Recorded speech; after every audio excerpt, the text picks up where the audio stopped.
permanente o conceito de natureza do pensamento médico-filosófico na transição do século XVII ao XVIII, que iniciámos em fevereiro e vai prolongar-se por mais de 2 anos. Portanto, é um projeto a 3 anos, que eu tenho a felicidade, tenho o gosto de coordenar.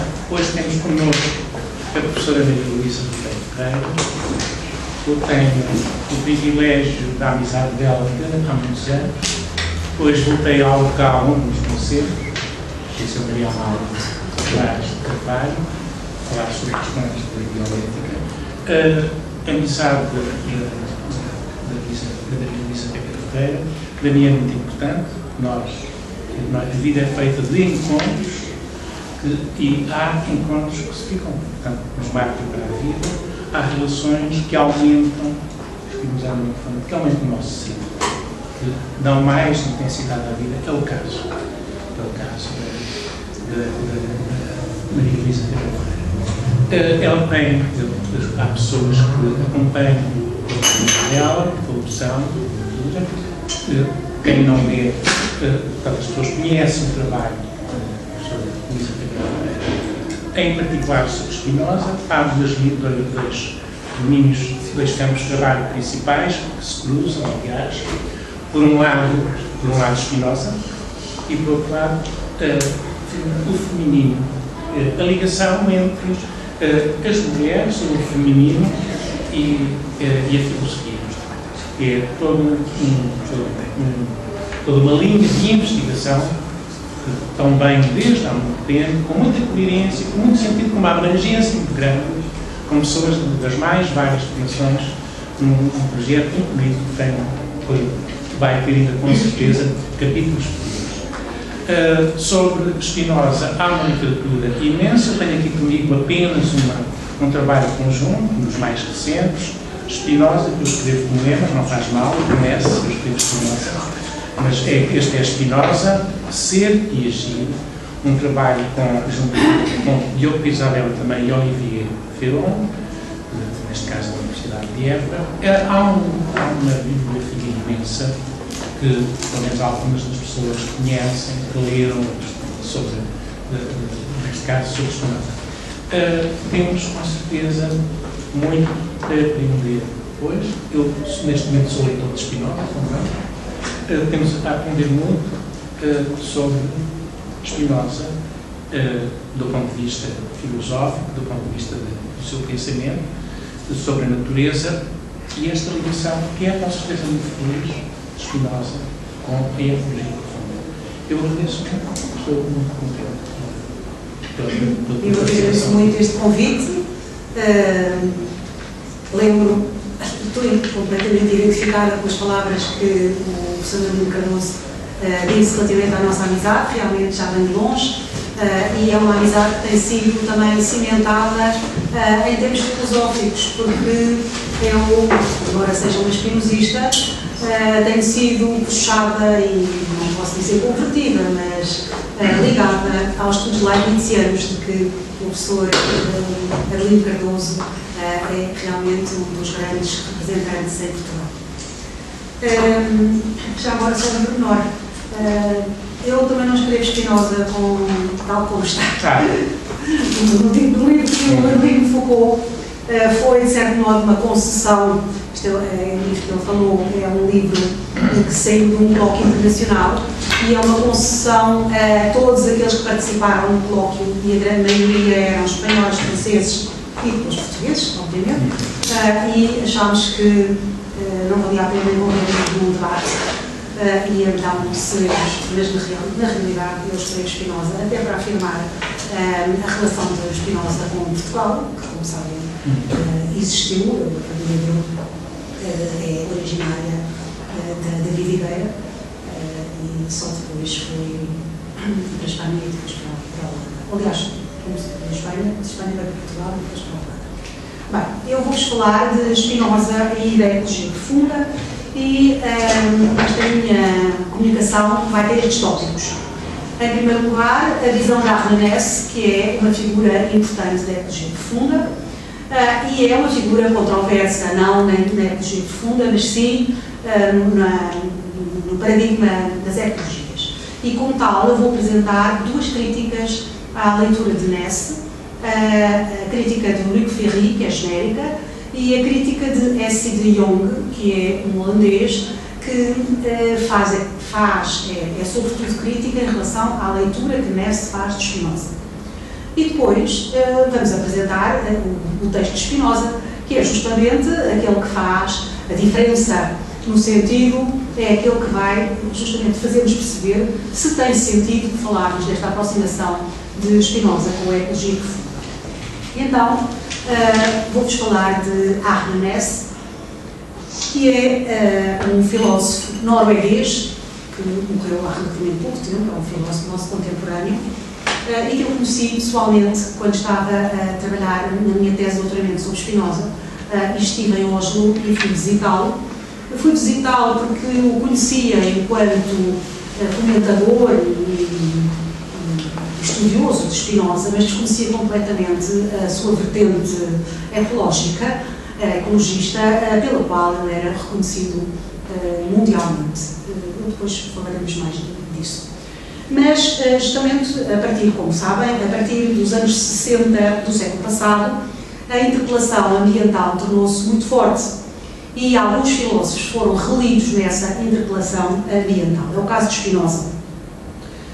A obra de Spinoza, como sabem, foi recebida postumamente, a maior parte dela, o único livro que ele escreveu em vida, e mesmo assim sem o nome de autor, foi o Tratado Teológico-Político, eu digo grande livro, porque houve depois, houve antes, toda uma série de considerações que ele fez sobre as meditações cartesianas, seguida de pensamentos, e isso aí, não é propriamente pensamento dele, foi publicado, sem problema.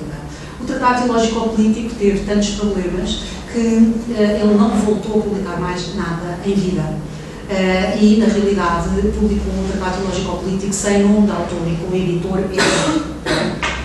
portanto, pairava sobre Spinoza, mesmo antes de ele publicar, um anátema, e era o anátema do ateísmo. Mas não foi só durante a vida de Spinoza que ele foi, de certo modo, maltratado. Mesmo depois, e por grandes filósofos, a leitura que se fez dele nem sempre foi uma leitura agradável em relação ao autor. Estou a pensar, por exemplo, no caso kantiano. Kant diz de Spinoza que ele não é um grande metafísico. E durante tempos, até por outras vicissitudes que não vou agora explorar, até porque penso que a obra dele não era lida diretamente, a maior parte. A obra dele era lida através de um artigo que fez, que é uma espécie de, digamos, de...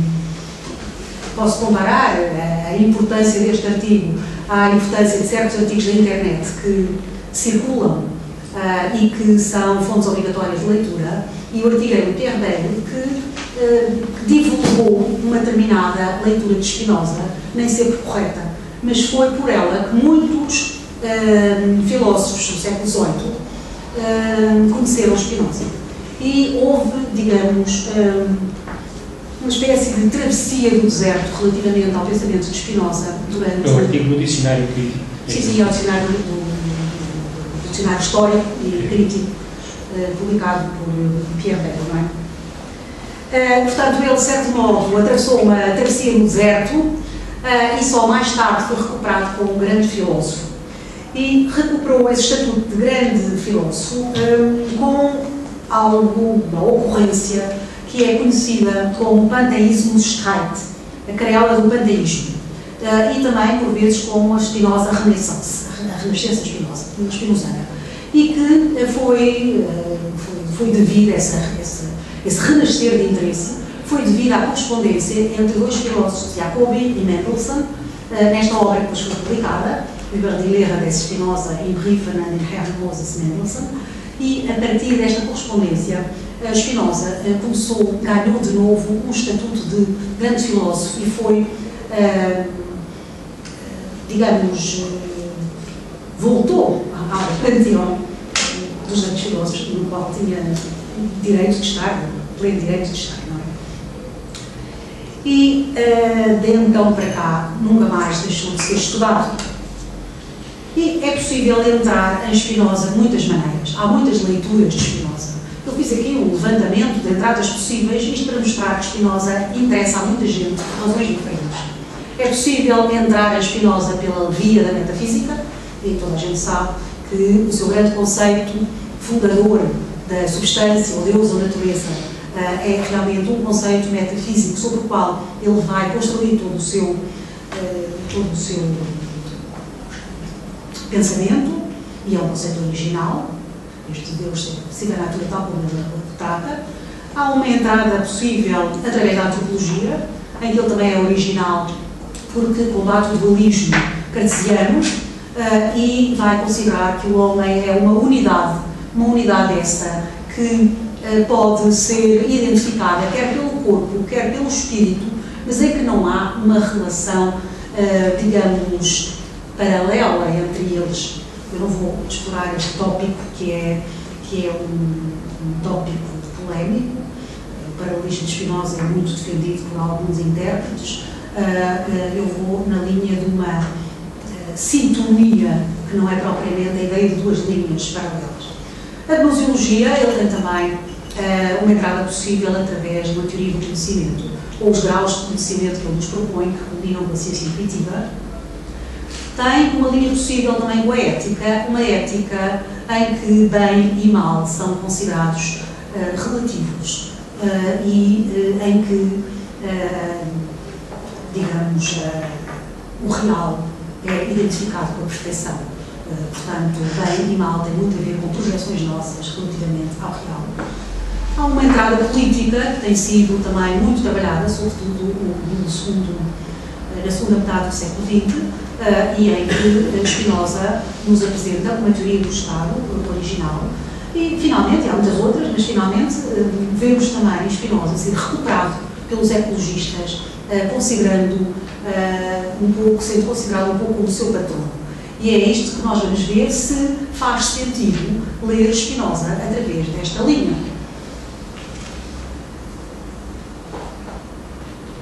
Penso que, e é a teoria que eu vou procurar defender depois, quando focarmos mesmo no pensamento de Spinoza, que há aqui, às vezes, uma interpretação abusiva de Spinoza.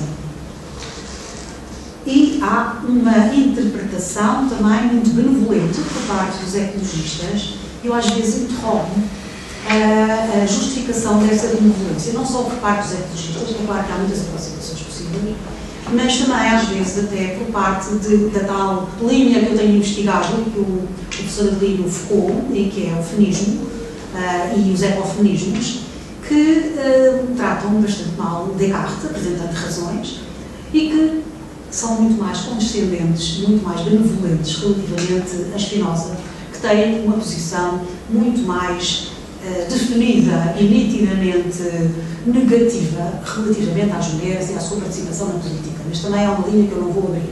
Mas é só para vos dizer que, às vezes, certas aproximações, quando confrontadas com o texto do filósofo, nem sempre têm muita razão, digamos.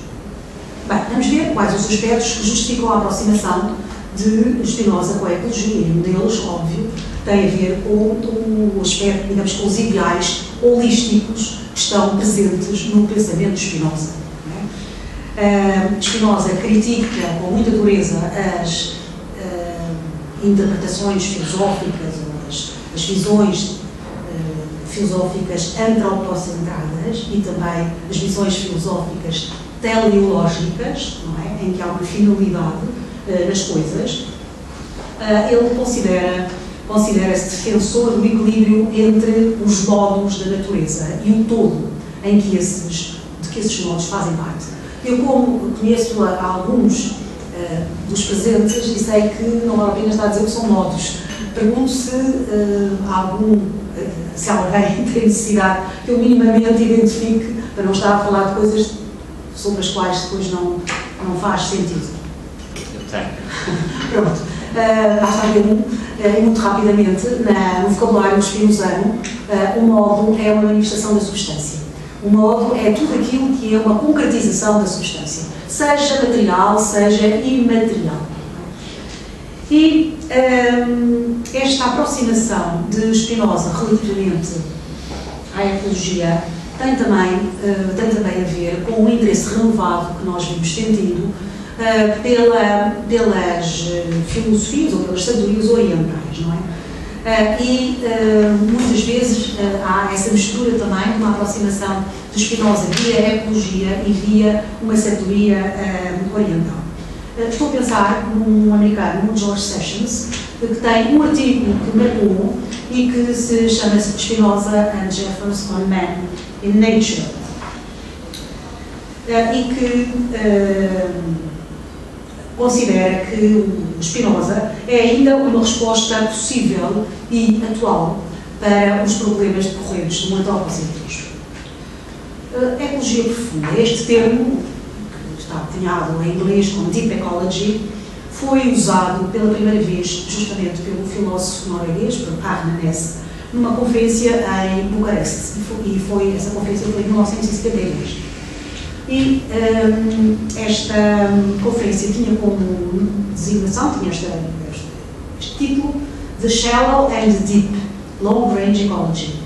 Portanto, a superfície e o profundo, e uma ecologia de longo alcance. Não é? Este termo apareceu, Deep Ecology, ecologia profunda, apareceu com Arne Næss. Mas as teses ligadas à ecologia profunda são anteriores a Arne Næss. E penso que há um grande pioneiro desta orientação, que é o Lynn White, que também escreveu este artigo, Historic Roots of Our Ecological Practice.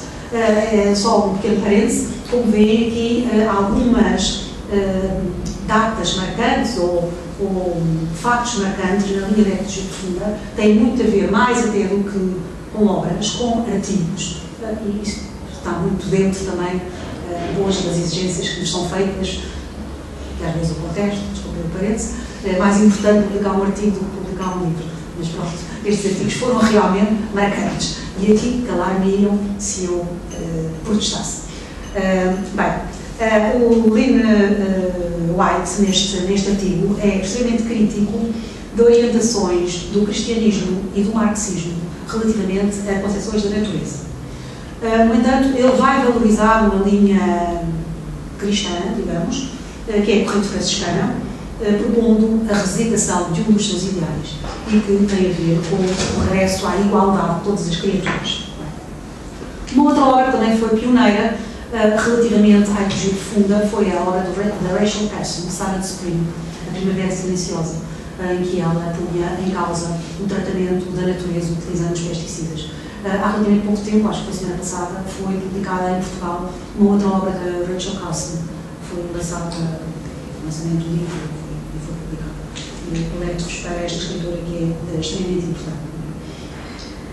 E houve muitos que se debruçaram sobre esta temática, contribuindo para a formação desta vertente radical da ecologia, porque a ecologia profunda é uma vertente radical da ecologia.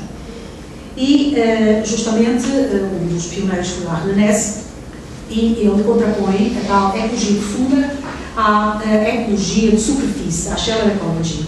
E a ecologia de superfície tem apenas uma visão interesseira da natureza, ou seja, pretende cuidar da natureza, mas porque se não houver esse cuidado com a natureza, haverá consequências negativas para os seres humanos. Ora, não é essa a linha que o Arne Næss defende, não é? O Næss preocupa-se com a saúde e com o bem-estar da natureza selvagem, que ele chama Wild Nature, e considera que a luta contra a poluição é uma entre muitas lutas que é preciso fazer relativamente a esse respeito pela natureza. E uma das suas teses centrais é de que todas as manifestações têm valor.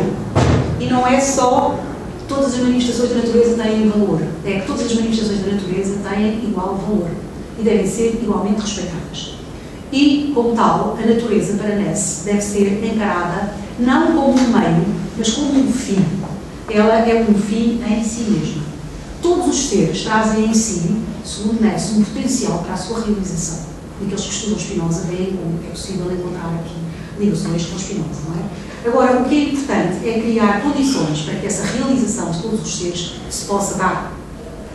E é preciso entender que o homem não deve ou não pode ter uma posição privilegiada na natureza.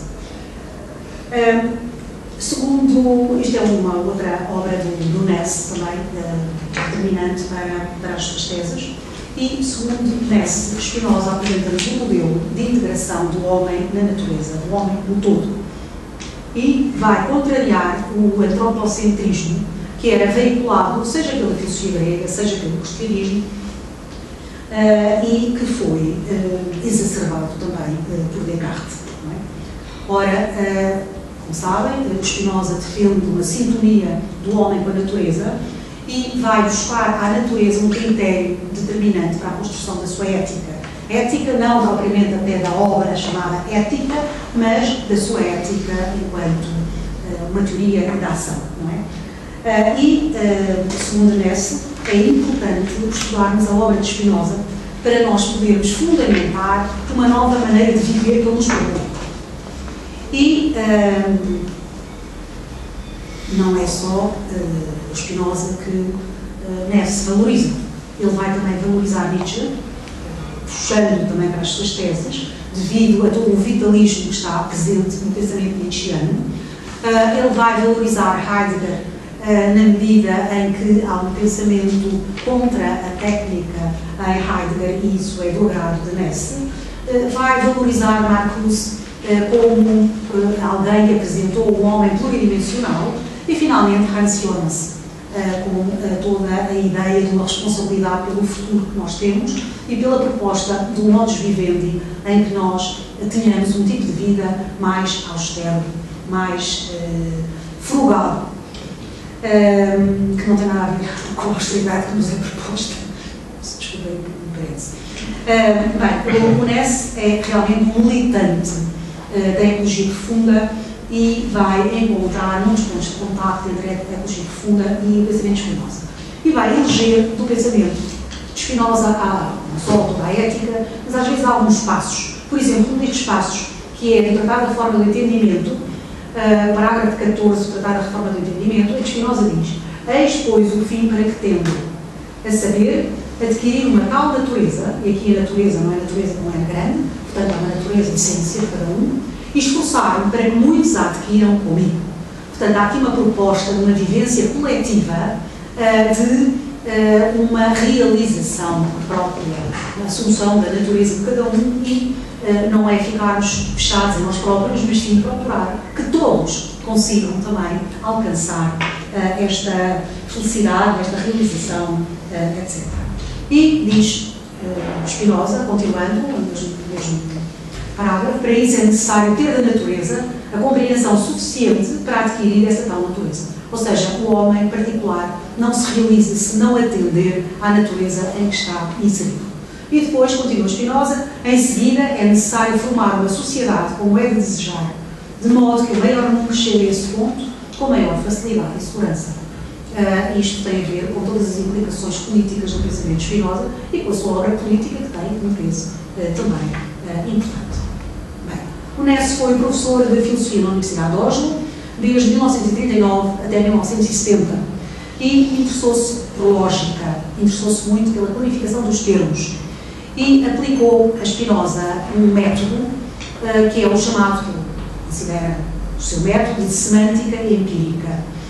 Ou seja, ele aconselha que todas as expressões utilizadas por Spinoza sejam realmente depuradas para se verificar qual é o seu verdadeiro significado. Porque Spinoza utiliza conceitos filosóficos que são habituais, mas muitas vezes reveste-os de outro significado. E um dos casos é o conceito de Deus. E como tal, Ness propõe que sempre que nós encontremos o termo Deus em Spinoza, nós devemos substituí-lo pelo termo natureza. E teremos uma leitura muito mais consistente da obra spinozana e deste conceito. Não é? Sobretudo, conseguimos compreender alguns passos que nos levantam ao problema, como por exemplo este: quanto mais compreendemos as coisas singulares, melhor compreendemos Deus. Ele faz um exercício com vários passos. Bem, estas interpretações de Ness vão bastante ao encontro do que Spinoza, do modo como Spinoza pretendia ser lido, porque Spinoza diz-nos, há uma McCarthy nos fala disso, que muitas vezes utiliza termos que são usados na gíria filosófica, mas utiliza-os com um sentido diferente.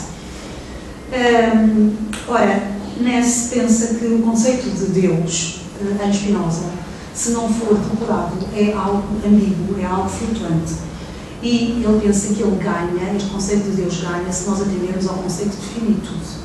É a leitura que o Ness faz, não quer dizer que eu subscreva, apenas agora estou a levantá-la. Ness também sustenta que o conceito de Deus acusa as várias etapas da vida do filósofo e que progressivamente se vai libertando de uma tradição monoteísta. Este artigo é também um artigo marcante em Spinoza, nessa sua descoberta em Ness, na interpretação que ele faz do conceito de Deus Spinoza. Limited definiteness of God in Spinoza's system.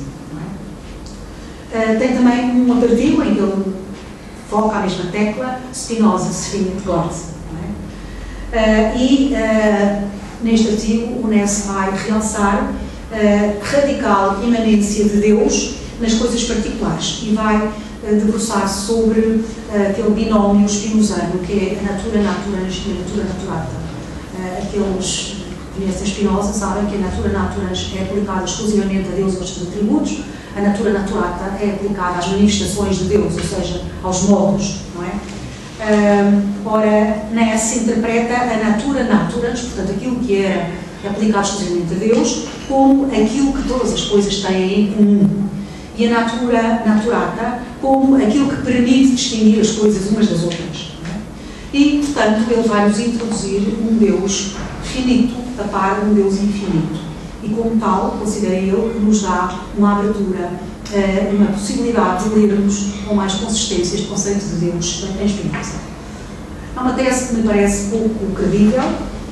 É verdade que o Deus de Spinoza é profundamente depurado de todos os seus elementos antropomórficos e que se coloca como um Deus impessoal, sem dúvida.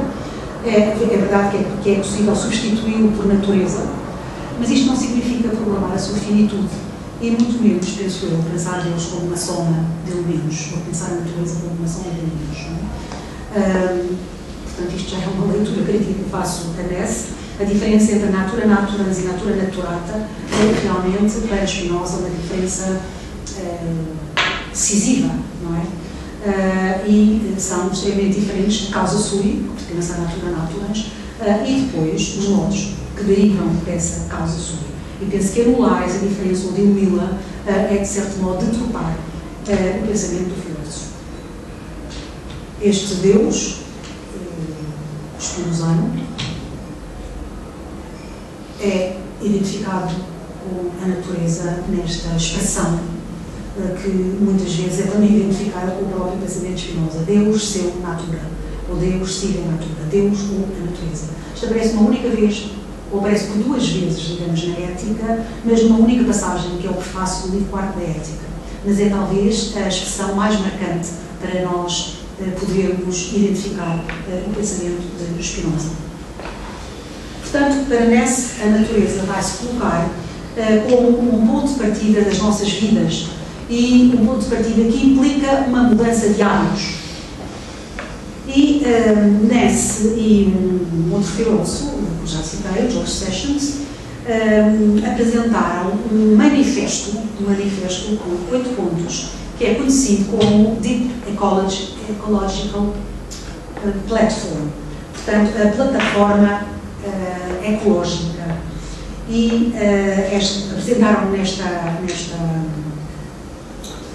livro do Michael Zimmerman, há um artigo do Ness em que ele apresenta essa plataforma ecológica, e a plataforma ecológica depois foi recorrentemente repetida, quer por Ness, quer por outros defensores, noutras obras, não é? É um programa radical que foi muitas vezes também criticado por alguma agressividade.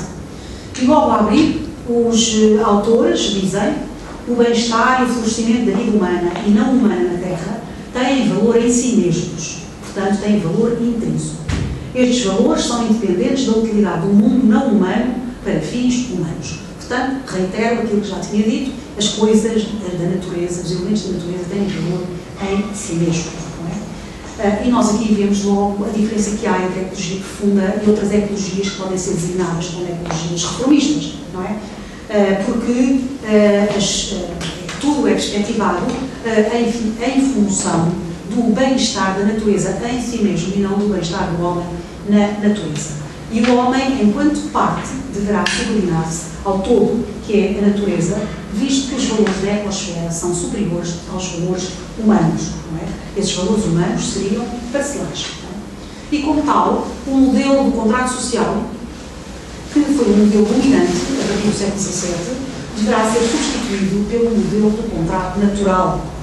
E aquilo que o Ness chama o homem parasita deverá ser substituído pelo chamado homem simbiótico, aquele homem que está em sintonia com a natureza. E no último ponto deste manifesto, desta carta de intenções, que é o 8º, são 8 tópicos, diz: os que subscreverem os pontos enunciados, já vamos ver os pontos intermediários, têm uma obrigação direta ou indireta na tentativa de implementação das mudanças necessárias. Portanto, há aqui um convite para que toda a gente seja militante no sentido de uma mudança de vida. Não é? E as teses de Ness foram ganhando adeptos, mas também as críticas não deixaram de ser feitas. E, sobretudo, essas críticas tiveram a ver com o facto de Ness não se ter demarcado de determinadas ações extremamente radicais ligadas, por exemplo, a dois movimentos. Um movimento é o Earth First, portanto, a Terra primeiro, e outro The Sea Shepherds, os pastores do mar. E, sobretudo, algum silêncio que Ness teve relativamente a algumas iniciativas destes movimentos levou a que houvesse muitas críticas injustas, porque o Ness é um aderente e um grande defensor de Gandhi e do ideal da não-violência. Aliás, ele tem um livro, escreveu um livro sobre Gandhi e sobre os conceitos de grupo. Os outros pontos do manifesto. O ponto 2, a riqueza e a diversidade das formas de vida contribuem para a realização destes valores e são, por consequência, também valores em si. Portanto, esta ideia da biodiversidade, que é extremamente importante cultivar. E depois, o ponto 3, que vai na sequência do 2, os humanos não têm nenhum direito de reduzir essa riqueza e essa diversidade a não ser para satisfazer necessidades vitais.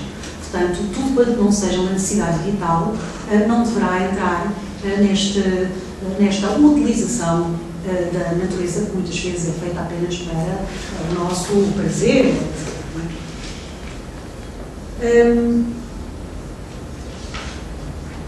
Depois, os pontos 4 e 5 também deram asa a muita crítica. Diz o ponto 4: o desenvolvimento da vida e da cultura humanas é compatível com a diminuição substancial da população humana.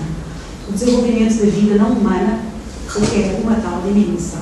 Portanto, a contenção da natalidade deve estar aqui presente. Isso levou a que o Ness fosse acusado quase de maltusianismo, porque achavam que era abusivo impor esta norma, defender que se impusesse. O ponto 5 fala na intervenção humana no mundo não humano, que é atualmente excessiva e a situação grave rapidamente. Isto para nós, alguns dos pontos deste manifesto, são quase comuns, porque nós desde há 20 anos que temos estado a ser, pelo menos há 10 anos, quase bombardeados com este tipo de conselhos de intervenção, de normas, etc., e aos quais muitas delas aderimos. Agora, nos anos 60, 70, isto era perfeitamente inovador. Bem, só para acabar os pontos do manifesto, é preciso mudar as nossas orientações políticas de modo drástico, no plano das estruturas económicas, tecnológicas e biológicas. O resultado da operação será profundamente diferente do estado atual. O ponto 7, a mudança ideológica consiste principalmente no facto de valorizar a qualidade de vida, mais do que visar incessantemente um nível de vida mais elevado. 3 pontos. Vou só lembrar-vos a designação, como é conhecida este pensamento de Ness, este conjunto de pensamentos de ecologia profunda, é conhecido como Ecosofia T, na medida em que ele escreveu-os numa cabana de montanha, onde ia para meditar, e essa cabana tinha um nome que era Tvergastein, e ele pôs o T. Uma das essa tal ida a Oslo, em que eu falei com ele, em que ele me disse que convidava os seus alunos para irem para essa cabana de montanha com ele, passar dias a meditar sobre Spinoza, e ele disse que a cabana tinha realmente muito pouca comodidade, não tinha água quente, estamos na Noruega, não tinha aquecimento, etc. E ele diz, ao fim de 3 dias, os meus alunos pegavam-nos de skis e não sei para Oslo, e diziam, mas não era por causa da incomodidade, era por causa do pensamento de Spinoza. Ou seja, o facto de estarem ali a decifrar a ética era-lhes mais penoso do que estar com pouco conforto. Bem, a norma que orienta o NES é realmente a norma da autorrealização. O facto de humanos e não humanos têm direito a uma autorrealização, e essa autorrealização não deverá dar primazia aos humanos. E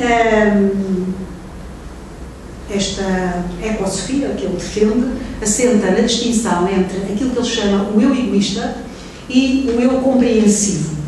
E o eu compreensivo, comprehensive self, é o tal eu simbiótico, o eu de, digamos, integração, de sintonia relativamente à natureza. Não é? E nesta proposta que ele nos faz, há 3 pontos relevantes. Um aspecto é o apreço pela diversidade. Outro aspecto é a valorização das 2 ações fundadas na inclinação e não no dever.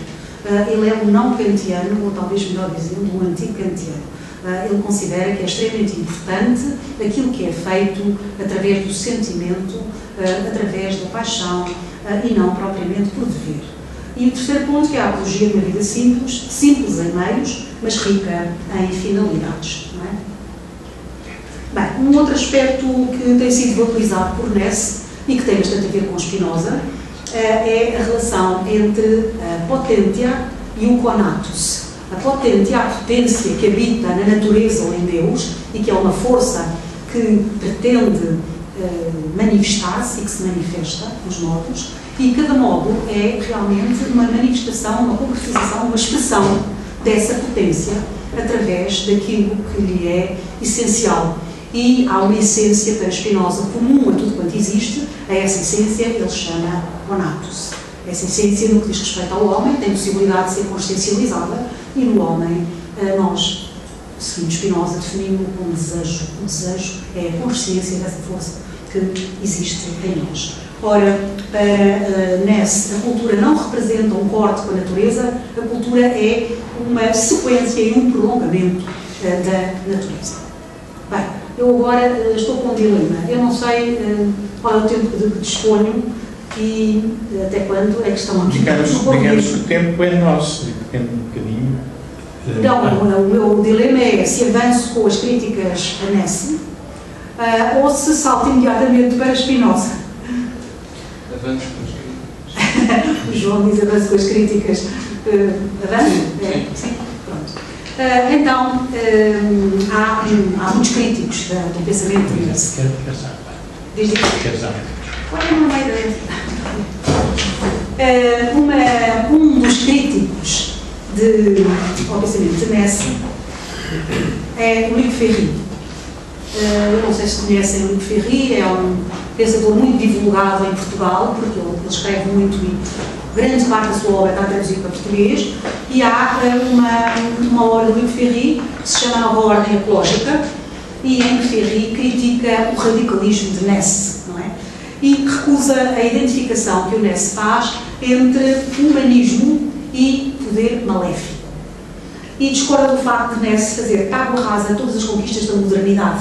Não é? A proposta de vida que é expressa no manifesto por Ness afigura-se a Ferry uma regressão ao passado e uma desvalorização de todo um percurso que foi feito pelo Ocidente. E o Ferry é, sobretudo, hostil àquilo que ele chama a atitude anticientífica que decorre do manifesto apresentado por Ness. E acha que há algum dogmatismo moralista nesses 8 preceitos do manifesto, portanto, da proposta, não é? E também acha que é ambíguo em função de leituras políticas suscetíveis de serem feitas a partir desse texto. E considera que é uma visão que secundariza o homem e acha que isso é extremamente perigoso e, sobretudo, faz uma aproximação entre as teses de Nesse, eu não vou pronunciar, vou apresentar as críticas de Ferry, e algumas leituras fascisantes da ecologia.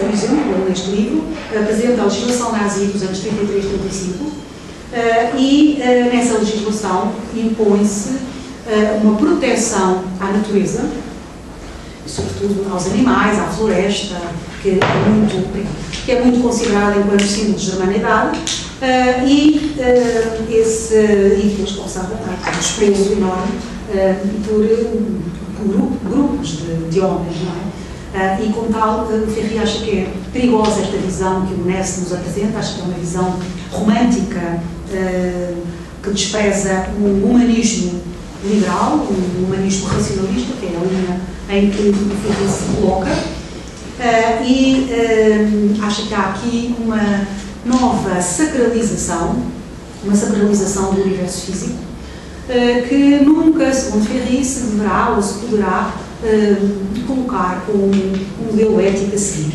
E, sobretudo, o que o Ferry vai mostrar é que na natureza há muitas coisas más. Não podemos divinizar a natureza porque há bom e mau, ou porque nem sequer há bem nem mal. Há aquilo que há, não é?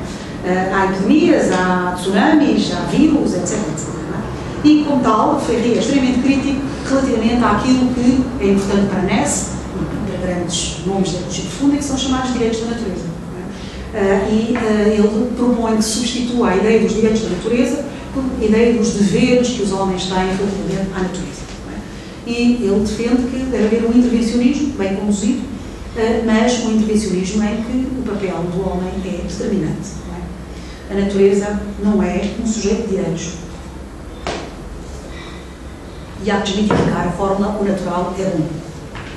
O Ferry tem uma outra obra em que também estas teses críticas aparecem, é a obra Qu'est-ce qu'une vie réussie? Eu sei que ela está traduzida em português, não lembro exatamente como é que é a tradução, não será com certeza muito diferente desta designação deste título, não é? E para o Ferry, segundo Ferry, há no homem uma capacidade natural de transcendência que impede uma visão continuista no que respeita às suas ligações com os animais. E a liberdade para ele é a panagem dos seres humanos, e, como tal, o homem é capaz de se distanciar do ciclo da vida que é próprio dos animais.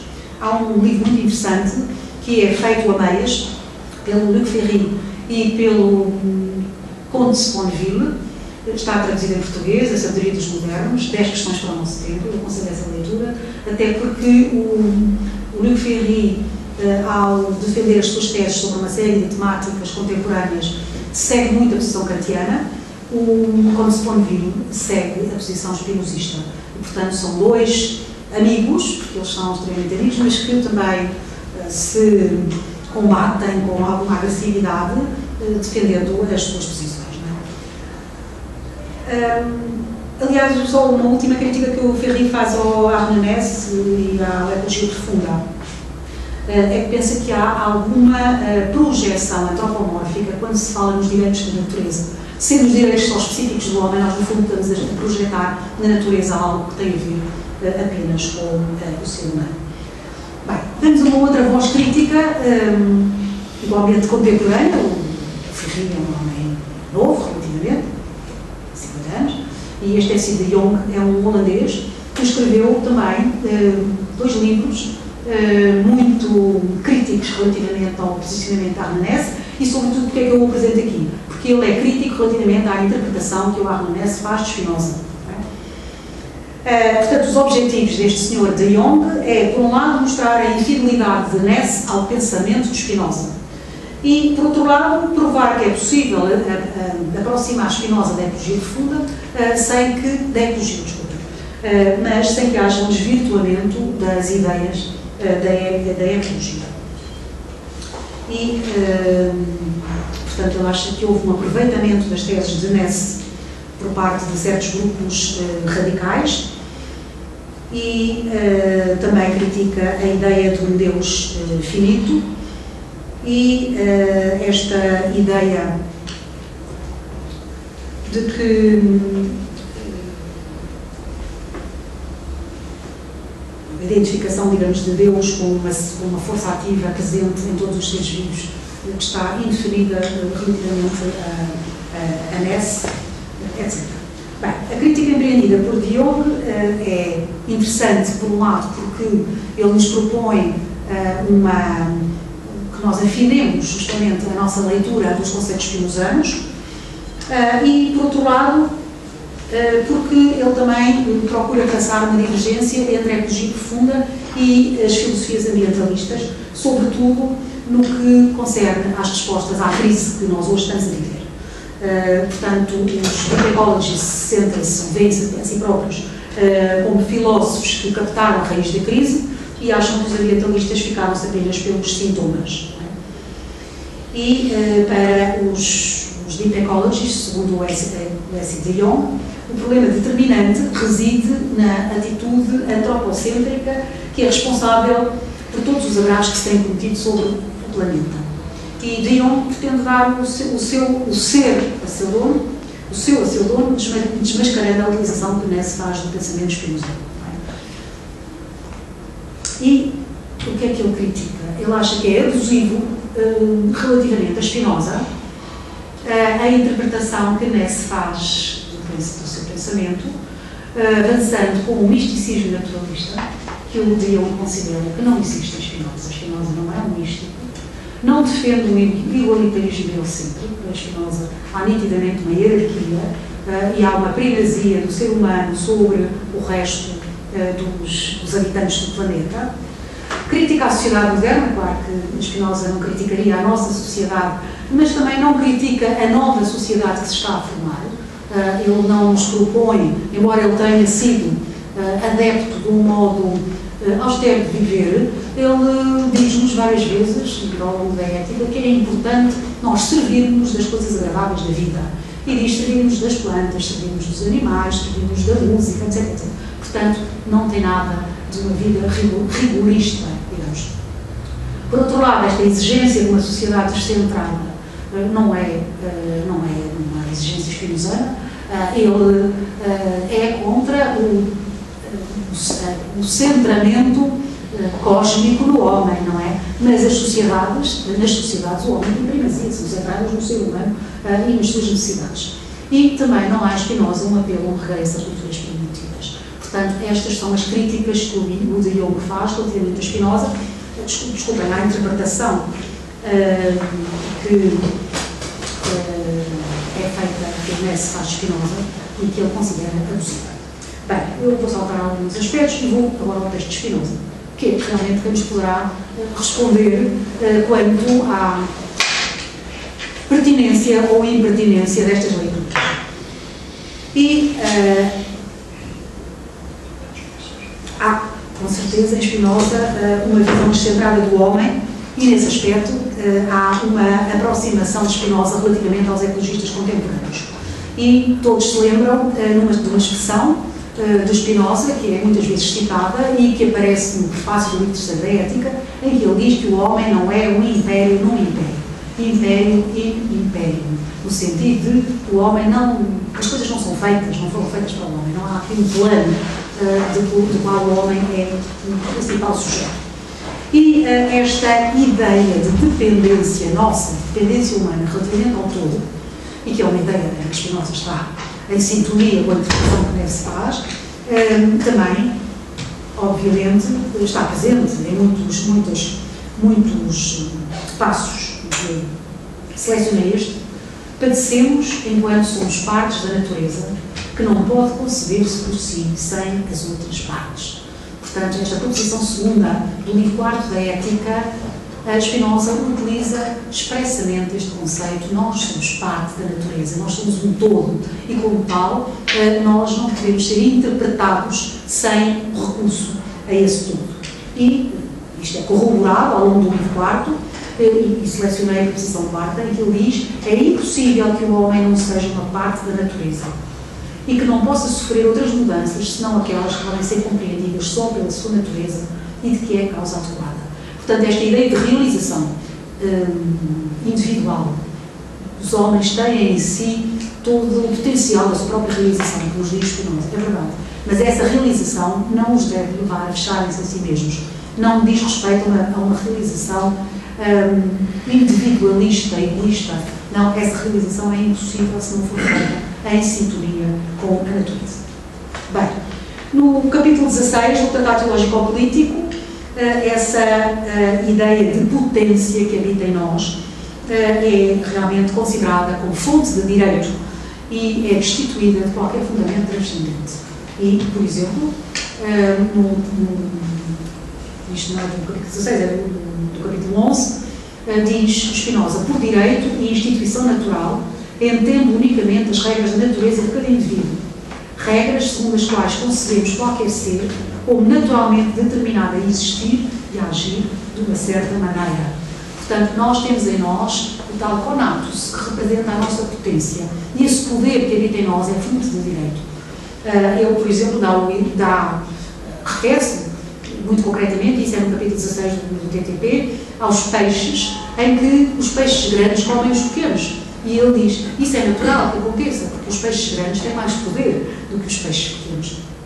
Como tal, nós temos é que aprender a regular essa nossa potência, não é? E é por isso que o Spinoza nos fala da necessidade de criar um Estado em que as potências individuais possam atingir a sua plenitude e que, ao mesmo tempo, formem uma sociedade que seja harmoniosa, pacífica e integrada nesse tudo.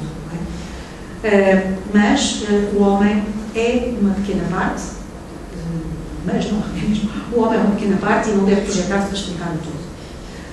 Portanto, é verdade que Spinoza nos faz aceder à estrutura necessária do universo e à relação dos seres uns com os outros e com o ser em geral. E é por isso que ele é legitimamente apropriado por parte dos ecologistas. Em Spinoza, tal como nos ecologistas, há muito esta ideia presente, esta ideia de rede, a ideia de uma interconexão, a ideia de que as coisas têm todas a ver umas com as outras. E isto foi grato a Hess e é grato aos defensores da ecologia profunda. No entanto, o conceito de natureza em Spinoza é muito mais amplo do que aquele que os ecologistas pretendem que ele tenha, não é? Porque diz respeito a tudo quanto existe e não só ao mundo material. Quando nós falamos da natureza, a nossa...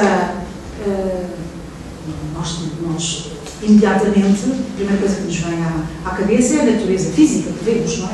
Mas para Spinoza a natureza não é só a natureza física. A natureza é tudo quanto existe. E tanto existem as coisas reais, físicas, materiais, como existem os elementos mentais, as ideias, as mentes, os juízos que formulamos, etc, etc. Tudo isso também faz parte da natureza. E isso é um aspecto com o qual o Hess não contou quando fala de natureza Spinoza. E relativamente aos aspectos materiais propriamente, o que é que Spinoza diz deles? Ele diz que nós podemos usá-los. Diz que podemos usá-los em função do poder que detemos. E classifica mesmo de supersticiosa a interdição de matar os animais para nos utilizarmos deles, por exemplo, para os comermos.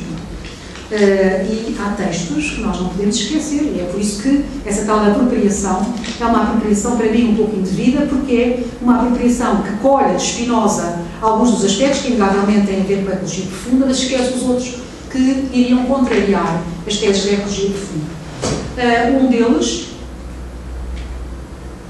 é justamente a proposição 37, e o escolho primeiro da proposição 37, eu pus aqui apenas uma parte, mas que é muito significativo, em que Spinoza diz: podemos ver que a lei de não matar os animais funda-se mais sobre uma vã superstição e sobre uma misericórdia de mulher do que sobre uma sã razão.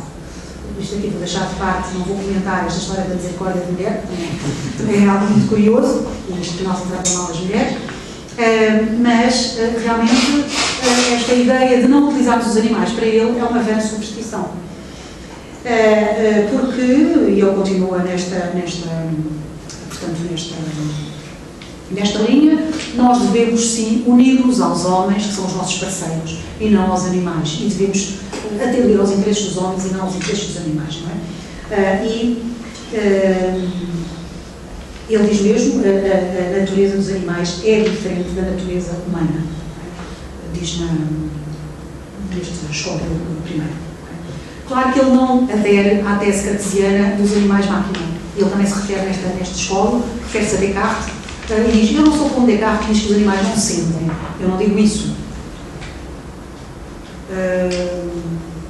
Vamos ver mesmo o que é que ele escreveu. Não nego que os animais sintam, mas nego, por essa razão, nos seja proibido atender aos nossos interesses e usá-los e tratá-los consoante o melhor nos convém, porque eles não se acordam connosco em natureza e porque os seus afetos diferem dos afetos humanos. Há aqui uma sutura, uma separação que eu nitidamente subscrevo. E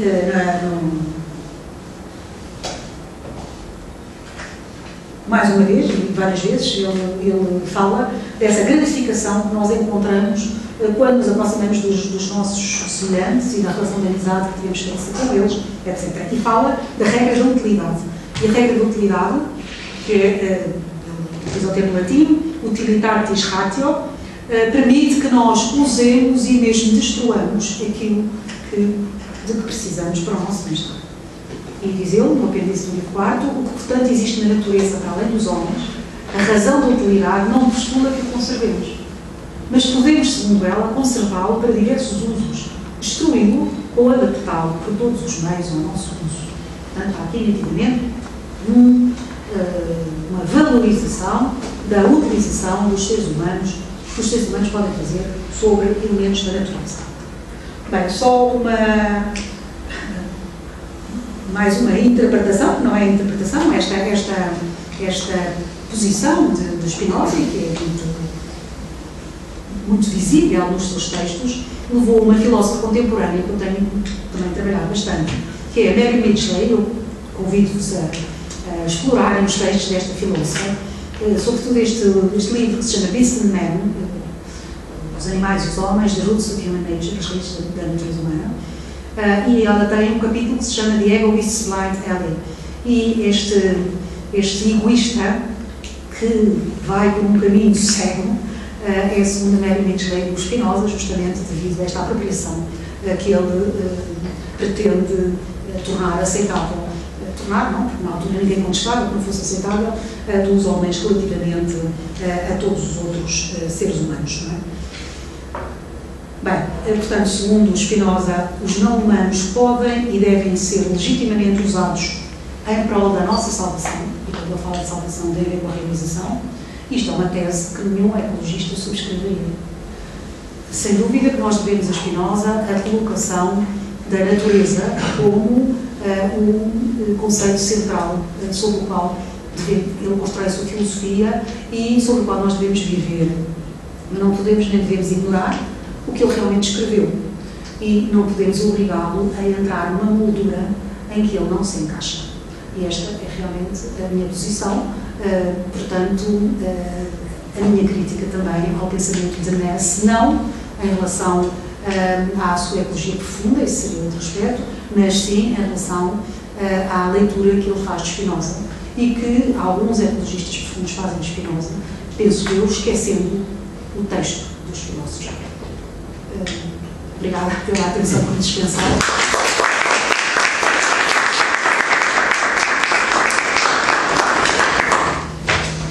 Nós aqui agradecemos.